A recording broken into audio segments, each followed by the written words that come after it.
Mohon maaf, saya melihat Pak Rudy Kamri ini terkesan banget menjadi basernya PDIP gitu loh ya. Rakyat Indonesia, masyarakat kecil belum mengerti makna kemerdekaan. Berkenan di hati Bapak.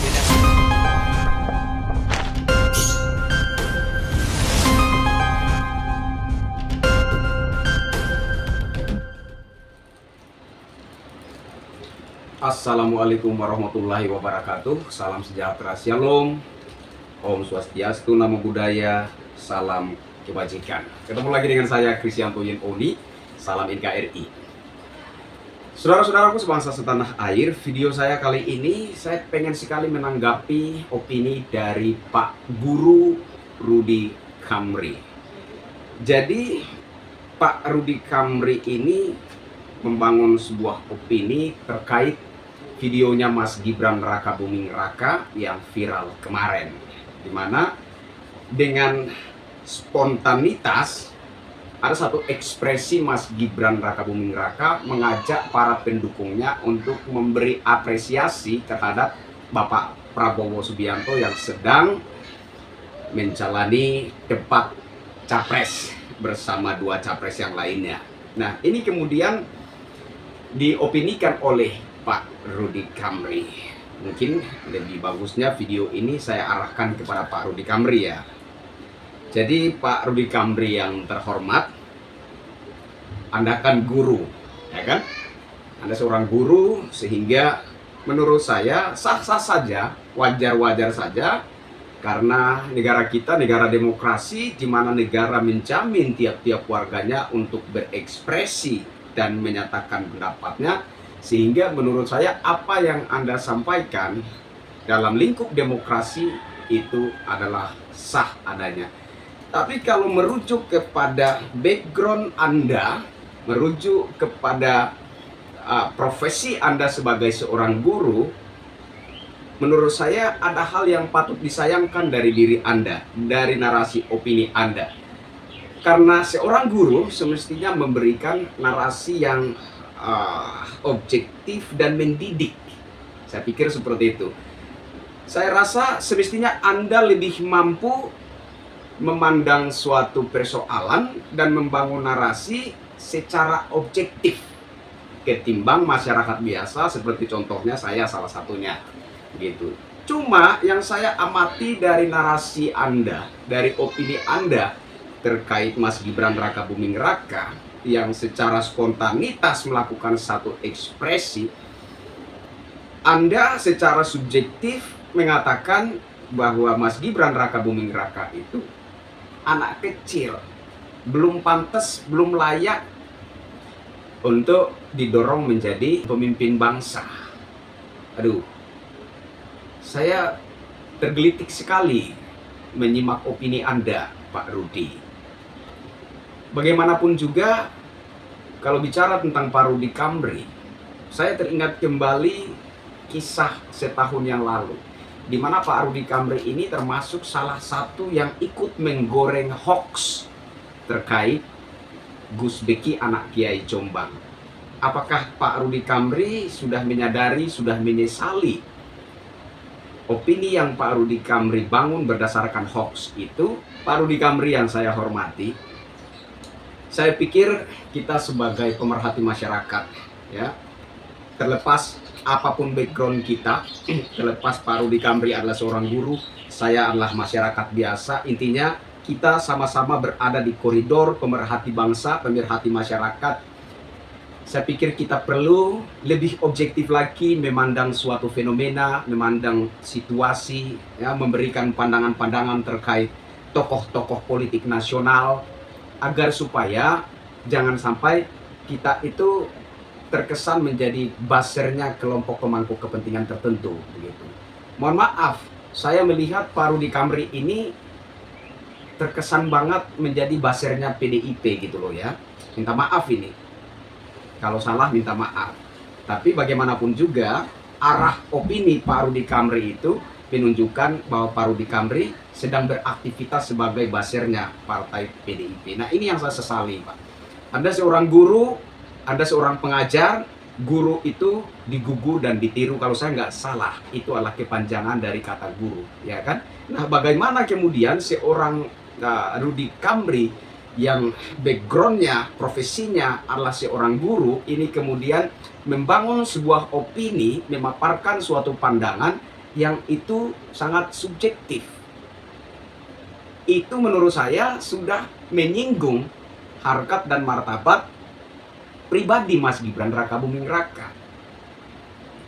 Coba Pak Rudy Kambry itu mengkritisi rekam jejak kinerja Mas Gibran Rakabuming Raka selama menjadi wali kota Solo. Kalau ada kekurangan-kekurangan di sana, kalau ada kebijakan-kebijakannya yang tidak berpihak kepada rakyat, kalau ada kebijakan-kebijakannya yang malah merusak tatanan kota Solo ketika memimpin, saya pikir itu lebih objektif dan lebih layak untuk dikoreksi, dikritisi. Tapi ini pandangan pribadi saya ya. Pandangan pribadi saya berharap ini pandangan yang sangat objektif. Selama Mas Gibran Rakabuming Raka memimpin kota Solo sebagai wali kota Solo, sikap dia ketika menghadapi masyarakat, ketika masyarakat beraksi, ketika masyarakat demo, beliau menunjukkan sebuah karakter yang sangat tenang dan matang. Mohon maaf, saya bukan pendukung Pak Prabowo dan Mas Gibran, oke? Tapi kalau melihat track recordnya Mas Gibran Rakabuming Raka, melihat rekam jejak beliau ketika memimpin kota Solo sebagai wali kota, menghadapi keluhan-keluhan rakyat, menghadapi gerutu rakyat, menghadapi protes-protes rakyat, beliau menunjukkan sikap yang sangat-sangat tenang dan matang. Artinya bahwa bicara tentang kedewasaan, bicara tentang kematangan karakter, tidak diukur dari apakah orang itu sudah dewasa secara usia atau masih kanak-kanak secara usia. Usia tidak menentukan kematangan karakter seseorang. Usia tidak menentukan apakah orang itu mampu mengemban sebuah jabatan, mengemban sebuah tanggung jawab atau tidak. Kematangan karakter dan kemampuan memimpin tidak ditentukan oleh usia, Pak. Dan itu terbukti di diri Mas Gibran Rakabuming Raka ketika memimpin kota Solo sebagai wali kota.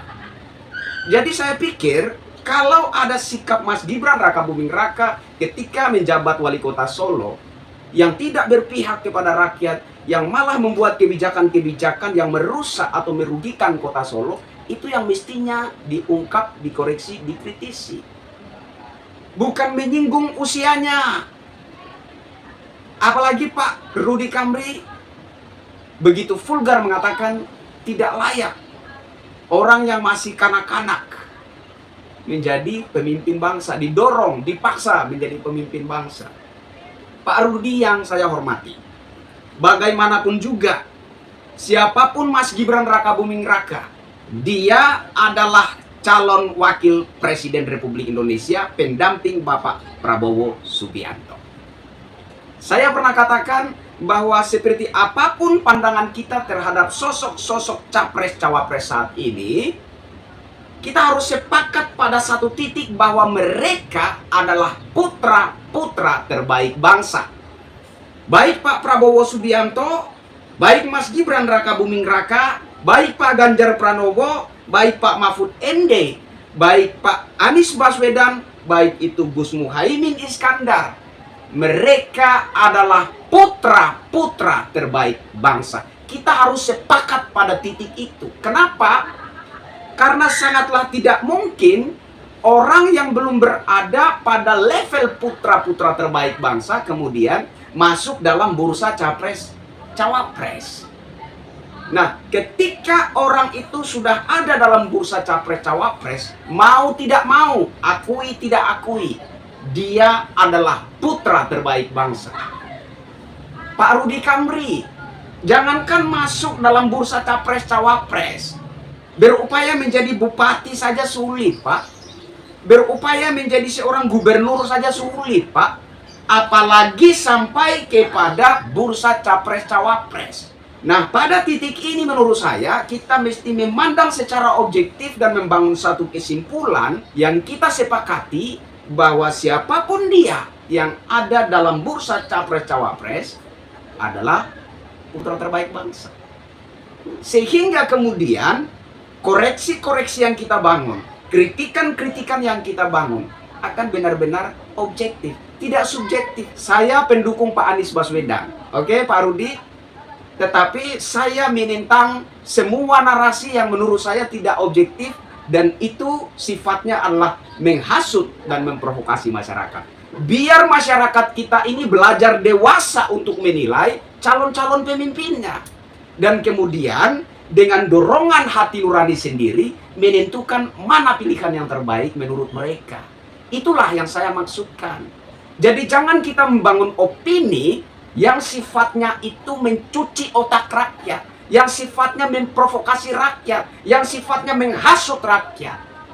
Itu sama sekali tidak mencerminkan diri kita sebagai pemerhati bangsa, sama sekali tidak mencerminkan diri kita sebagai pemerhati masyarakat. Kita harus benar-benar objektif melihat situasi bangsa, situasi politik, baru kemudian kita bisa objektif pula membangun opini. Agar supaya pesta demokrasi ini tidak berlalu hanya sebatas euforia politik saja, tetapi ada nilai-nilai didik yang kita persembahkan kepada rakyat, ada nilai-nilai edukasi, ada nilai-nilai pencerahan yang kita persembahkan kepada rakyat Indonesia. Saya pikir seperti itu Pak Rudi. Mohon maaf bila ada bahasa yang kurang berkenan di hati Anda. Saya kira begitulah cara rakyat jelata mengutarakan pendapatnya.